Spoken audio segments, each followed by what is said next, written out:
A major tax issue that I'm seeing for people buying properties overseas is related to the foreign bank disclosure requirements.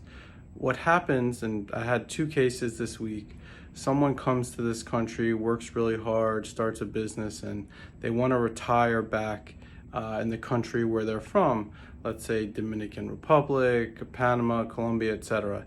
And what they do is they buy a plot of land, they say, I'm going to buy a house. I'm going to build a house. And they then transfer money down there and they set up their own bank account and they put a big chunk of money in there, over $10,000, and they start building the house. Or sometimes some people set up a company down there.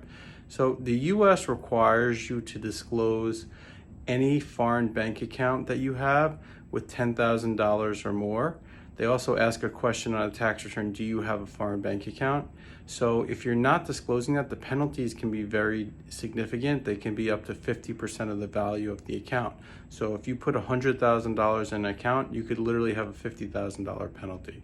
So there are some disclosure, there's some ways to disclose this and avoid penalties.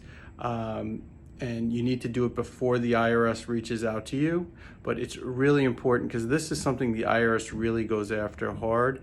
It's an easy sell, foreign bank account. No one cares about someone being penalized for having foreign bank accounts, even if you're just a regular, hardworking, individual that saved up their money and now wants to buy a house in another country.